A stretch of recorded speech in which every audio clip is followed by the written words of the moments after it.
দীপ্ত সংবাদে আপনাদের সঙ্গে আছি আমি ফৌজিয়া নওশিন। বহুল আলোচিত ২১শে আগস্ট গ্রেনেড হামলা মামলায় সব আসামিকে খালাস দিয়েছে হাইকোর্ট। বিচারপতি AKM আসাদুজ্জামান ও বিচারপতি সৈয়দ এনায়েত হোসেনের হাইকোর্ট বেঞ্চ আজ এই রায় দিয়েছে। ২০১৮ সালে এই মামলায় সাবেক স্বরাষ্ট্র প্রতিমন্ত্রী লুৎফুজ্জামান বাবর, সাবেক উপমন্ত্রী আব্দুস সালাম পিন্টু সহ ১৯ জনকে ফাঁসি এবং বিএনপির ভারপ্রাপ্ত চেয়ারম্যান তারেক রহমান সহ ১৯ জনকে যাবজ্জীবন কারাদণ্ড দেয় বিচারিক আদালত। ২০০৪ সালের ২১শে আগস্ট রাজধানীর বঙ্গবন্ধু এভিনিউয়ে আওয়ামী লীগের সমাবেশে গ্রেনেড হামলার ঘটনা ঘটে। এতে ২৪ জন নিহত এবং কয়েকশো জন আহত হয়।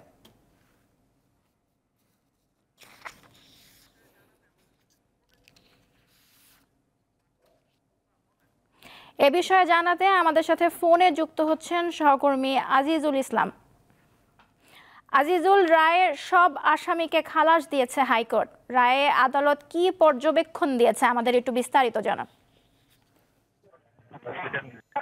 নওশিন, আপনি নিশ্চয়ই জেনেছেন যে সকল আসামিকেই খালাস দেওয়া হয়েছে এবং এর মধ্যে কিন্তু তারেক রহমান সহ এবং কাইকোবাদ সহ বেশ কয়েকজন কিন্তু তাদের অ্যাপ্লিকেশন ছিল না, অর্থাৎ আপিলের কোনো আবেদনও কিন্তু ছিল না আমরা যতদূর জেনেছি। এবং যেহেতু সকল আসামিকে খালাস দেওয়া হয়েছে, আদালত সেই গ্রাউন্ডে এটি কিন্তু তারেক রহমান সহ অন্য যারা রয়েছেন সকলকেই কিন্তু খালাস দিয়েছে আদালত। এটি কিন্তু এরকম একটি বিধান রয়েছে যে অনেক সময় আবেদন থাকা না সত্ত্বেও কিন্তু তাদেরকে খালাস দেওয়া হয় যখন যখন কোনো আসামিকেই দায়ী করা যায় না, বা সকল আসামি যেহেতু খালাস পেয়েছেন সেই কারণে কিন্তু তারেক রহমান এবং অন্যদের যারা আবেদন ছিল না তারাও খালাস পেয়েছেন। আপনাকে যদি একটু জানাতে চাই যে এই মামলায় কিন্তু ১৯ জনকে মৃত্যুদণ্ডাদেশ দেওয়া হয়েছিল বিচারিক আদালতের রায়ে। সেই রায়ে আমরা দেখেছিলাম যে সাবেক লুৎফুজ্জামান বাবর, সাবেক উপমন্ত্রী আব্দুস সালাম পিন্টু, মেজর জেনারেল অবসরপ্রাপ্ত রেজ্জাকুল হায়দার চৌধুরী, ব্রিগেডিয়ার জেনারেল অবসরপ্রাপ্ত আব্দুর রহিম, হানিফ পরিবহনের মালিক যিনি ছিলেন মোহাম্মদ হানিফ, জঙ্গি নেতা মৌলানা তাজউদ্দিন, মৌলানা শেখ আব্দুস সালাম, মৌলানা শেখ ফরিদ, মৌলানা আবু সাইদ, মুফতি মঈনুদ্দিন শেখ ওরফে জান্দাল, হাফেজ ওরফে তাহের, মোহাম্মদ ইউসুফ ভাট ওরফে মাজেদ, আব্দুল মালেক, মফিজুর রহমান ওরফে মহিবুল্লাহ, আবুল কালাম আজাদ ওরফে বুলবুল, মোহাম্মদ জাহাঙ্গীর হোসেন, হুসাইন আহমেদ তামিম, রফিকুল ইসলাম ওরফে সবুজ ও মোহাম্মদ উজ্জ্বল ওরফে রতন। এই ১৯ জনকে কিন্তু মৃত্যুদণ্ডাদেশ দেওয়া হয়েছিল এবং এই সমস্ত আসামিদের পক্ষ থেকে আমরা যে বলছি যে আরো কিন্তু ১৯ জন ছিলেন যাদেরকে যাবজ্জীবন কারাদণ্ড দেওয়া হয়েছিল। তার মধ্যেই কিন্তু তারেক রহমান ছিলেন এবং হারিস চৌধুরী ছিলেন, কাজী মোফাজ্জল কাইকোবাদ যিনি আসলে পলাতক ছিলেন, এই জঙ্গি নেতা। এই বেশ কয়েকজন কিন্তু পলাতকও ছিলেন। আমরা এর মধ্যে থেকে যেটি দেখেছি যে ২২ জন আসামিকে খালাস দিয়ে আপিল করেছিলেন এবং ১২ জন আসামি জেল আপিল করেছিলেন। এর বাইরে কিন্তু যারা ছিলেন তারা সকলেই কিন্তু পলাতক ছিলেন। তো যেহেতু মামলা প্রমাণ করতে পারে না, এটি কিন্তু আসামি পক্ষের আইনজীবীরা আমাদেরকে অনেক আগেই জানিয়েছিল যে এই তারা কিন্তু আদালতে যখন আপিলের শুনানি হয় তখন কিন্তু আদালতে বলেছিলেন যে এই মামলাটি আসলে শুরু থেকেই, যখন এই বড় ঘটনা ঘটেছে, গ্রেনেড হামলা হয়েছে ঠিক আছে, কিন্তু সেই মামলাটির শুরু থেকেই তদন্ত কার্যক্রম ঠিক হয়নি এবং ৪-৫ দফা তদন্ত কর্মকর্তা পরিবর্তন করা হয়েছে এবং সর্বশেষ এসে যে কর্মকর্তাকে দিয়ে এই মামলাটি করা হয়েছিল সেটি আসলে তাদের যে প্রত্যক্ষদর্শী সাক্ষী দরকার ছিল এবং এই গ্রেনেড হামলা আসলে কারা করেছিল, কেউ দেখেছে কিনা, এই বিষয়গুলো কিন্তু এই মানে মামলার যে বিচার পর্যায়ে সেই পর্যায়ে কিন্তু এটি দেখা যায়নি। যে কারণেই কিন্তু আসামি পক্ষ থেকে বলা হয়েছিল এই মামলাটি সম্পূর্ণভাবে প্রমাণ করতে ব্যর্থ হয়েছে। আসামিদেরকে যারা আসামি করা হয়েছে তাদেরকে কিন্তু উদ্দেশ্য প্রণোদিত ভাবেই এই মামলায় জড়ানো হয়েছে এবং আজকে কিন্তু রায়ের পরেও আমরা আসামি পক্ষ যারা ছিল, বিএনপি ভারপ্রাপ্ত চেয়ারম্যান যে তারেক রহমান রয়েছেন, তার আইনজীবীরা কিন্তু এটি বলছেন যে মূলত তারেক রহমানকে রাজনীতি থেকে সরানোর জন্যই কিন্তু এই মামলায় জড়ানো হয়েছিল, এমনটি কিন্তু তারা বলছেন। এবং এরপরে তারা যেহেতু আজকে খালাস পেয়েছেন আদালতের রায়ের মাধ্যমে, এই কারণে তারা বলছেন যে এখন তারেক রহমান কিন্তু ন্যায় বিচার পেয়েছেন। আপনাকে যদি একটু জানাতে চাই যে ২০০৪ সালের ২১ আগস্ট কিন্তু এই হামলা হয়েছিল এবং এটি তদন্তর জন্য কিন্তু অনেক সময় লেগে গিয়েছিল। আমরা যেমনটি জেনেছি যে 2004 সালের ঘটনার পরে 2011-তে এসে কিন্তু এই মামলাটিতে চার্জশিট দেওয়া হয়েছিল। তো এই দীর্ঘ সময় পরে যে চার্জশিট দেওয়া হয়েছে সেখানে কিন্তু দুর্বলতা ছিল অনেক বেশি, এবং সেই বিষয়গুলো কিন্তু আজকে আদালতে এটি সর্বোচ্চ মানে উচ্চ আদালতের রায়ে কিন্তু এটি প্রমাণিত হয়েছে। সেই কারণেই এই সব আসামিদের খালাস দেওয়া হয়েছে। আর এই এর মাধ্যমে আমরা যেমনটি দেখতে পেলাম যে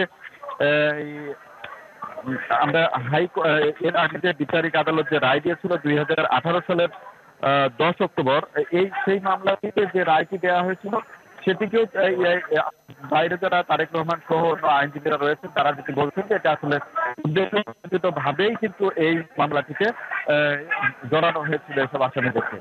কারণ যারা হামলা এই পরিকল্পনা কারা করেছে বা কারা গ্রেনেড ছুড়েছে সেই বিষয়গুলো কিন্তু বিস্তারিত ভাবে আসে নাই, যে কারণেই কিন্তু এটি কিন্তু একটা বড় ঘটনা। আমি আপনাকে যেমনটি জানাতে চাই যে এরকম একটি বড় ঘটনা ঘটেছিল, গ্রেনেড হামলার ঘটনা।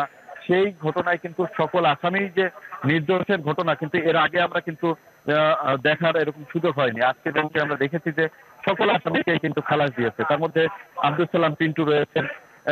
এছাড়া কিন্তু এই মামলায় যেমনটি দেখেছি যে অনেককেই কিন্তু আসামি করা হয়েছিল, যেটি তাদের কিন্তু বিচারের সময় আদালতে নেওয়া হতো, এবং তারা কিন্তু অনেকটা যারা বিভিন্ন বাহিনীর দায়িত্ব ছিল এবং গোয়েন্দা সংস্থার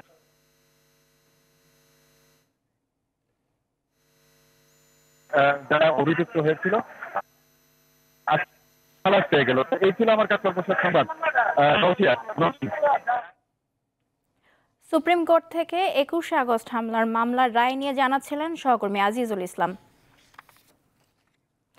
ক্ষমতাচ্যুত প্রধানমন্ত্রী শেখ হাসিনার ঘনিষ্ঠ সাবেক মন্ত্রীসহ রাজনীতিক ও ব্যবসায়ীদের অর্থ পাচারের তথ্য এসেছে আন্তর্জাতিক গণমাধ্যমে। কেবল যুক্তরাজ্যের আবাসন খাতেই তাদের বিনিয়োগ করা সম্পত্তির পরিমাণ 40 কোটি পাউন্ড বা 6,000 কোটি টাকার বেশি।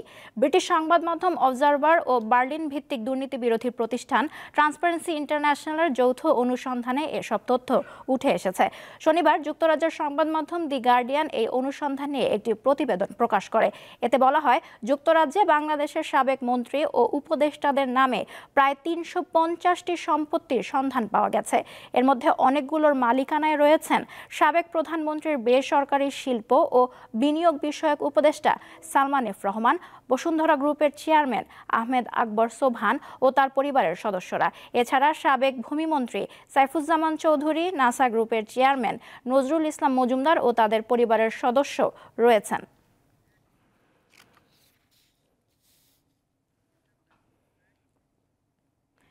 সাংবাদিক মুন্নি সাহাকে পরিবারের জিম্মায় ছেড়ে দিয়েছে পুলিশ। গতরাতে রাজধানীর কারওয়ান বাজারে কিছু লোক মুন্নি সাহাকে ঘেরাও করে। খবর পেয়ে পুলিশ তাকে উদ্ধার করে তেজগাঁও থানায় নিয়ে যায়। থানার ভারপ্রাপ্ত কর্মকর্তা মোবারক হোসেন জানান, থানা থেকে মুন্নি সাহাকে একাধিক মামলায় জিজ্ঞাসাবাদের জন্য মিন্টু রোডে ঢাকা মহানগর গোয়েন্দা পুলিশের কার্যালয়ে নেওয়া হয়। তবে রাত 2টার দিকে তাকে পরিবারের জিম্মায় ছেড়ে দেওয়া হয়। পুলিশ জানায়, সাংবাদিক মুন্নি সাহার নামে 4টি মামলা রয়েছে। জামিন নেওয়ার শর্তে তাকে পরিবারের জিম্মায় হস্তান্তর করা হয়েছে।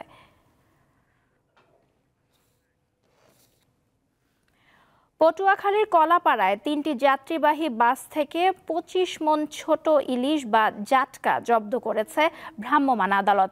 এ সময় জাটকা পরিবহনের দায়ে 3 চালককে 5,000 করে 15,000 টাকা জরিমানা করা হয়। গতকাল রাত 10টায় শেখ কামাল সেতু এলাকা থেকে এসব মাছ আটক করে ভ্রাম্যমাণ আদালতের নির্বাহী ম্যাজিস্ট্রেট ও সহকারী কমিশনার কৌশিক আহমেদ।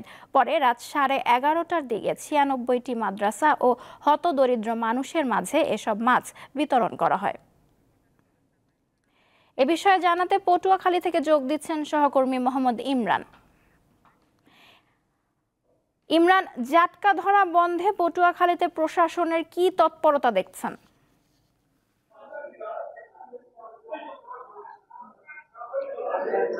নওশীন, আসলে ঝাটকা ধরা বন্ধে পটুয়াখালীতে প্রশাসনের তেমন বড় কোনো আসলে কার্যক্রম আসলে আমরা লক্ষ্য করিনি। আপনি জানেন যে 1 নভেম্বর থেকে কিন্তু 31 জুন পর্যন্ত এই 8 মাস কিন্তু ঝাটকা ধরার উপর নিষেধাজ্ঞা দিয়েছে সরকার। এটি কিন্তু আসলে 2013 সাল থেকেই এই ঝাটকা মাছ ধরার উপর নিষেধাজ্ঞা দেওয়া হয়। তারপরও কিন্তু আমরা প্রশাসনের তেমন কোনো আসলে অভিযান না থাকার কারণে আমরা দেখছি যে এখানে যে জেলেরা, কিছু অসাধু জেলেরা রয়েছে তারা কিন্তু আসলে ঝাটকা মাছ ধরছে। তবে আমরা এখানকার যে বিশেষ করে উপজেলা প্রশাসন রয়েছে তাদের দেখেছি যে ঝাটকা আসলে যে সময় পরিবহন করে বিভিন্ন এই পটুয়াখালী যে মহিপুর এবং মৎস্য বন্দর যে আলিপুর রয়েছে এখান থেকে মাছগুলো পরিবহন করে দেশের বিভিন্ন এলাকায় যখন নিয়ে যাওয়া হয় তখন কিন্তু আসলে এই ঝাটকা নিধন বন্ধে অভিযান পরিচালনা করে।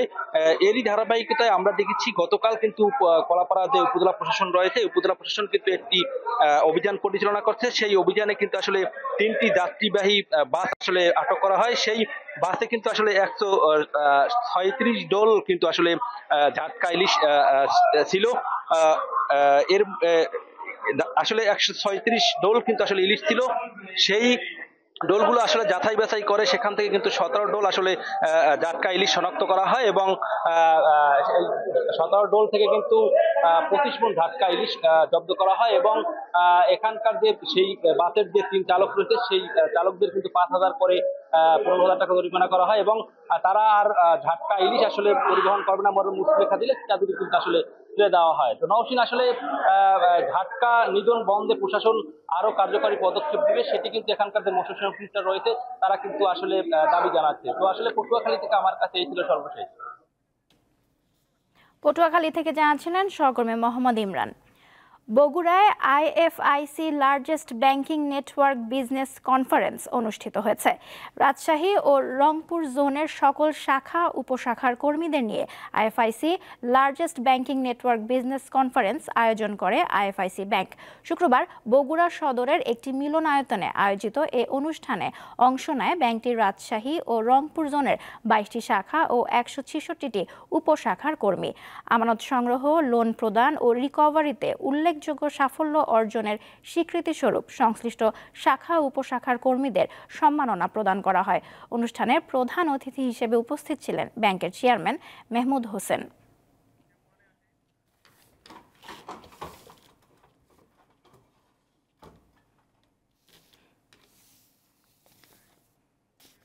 এবারে আন্তর্জাতিক প্রসঙ্গ। ফিলিস্তিনের গাজায় ইসরায়েলি বাহিনীর হামলায় আরও অন্তত 100 জন নিহত হয়েছে। এর মধ্যে কেবল জাবালিয়া শরণার্থী শিবিরে বিমান হামলায় নিহত হয়েছে 40 জন। শনিবারের এসব হামলায় আহত হয়েছে অনেকে। এর আগে গাজার দক্ষিণাঞ্চলীয় খান ইউনিসে ইসরায়েলি বিমান হামলায় ত্রাণের অপেক্ষায় থাকা অন্তত 12 ফিলিস্তিনি নিহত হয়। এছাড়া ওয়ার্ল্ড সেন্ট্রাল কিচেন ও সেভ দ্য চিলড্রেনের 4 কর্মীও নিহত হয়। গাজায় টানা 1 বছরে ইসরায়েলি হামলায় 44,800 মানুষ প্রাণ হারিয়েছে।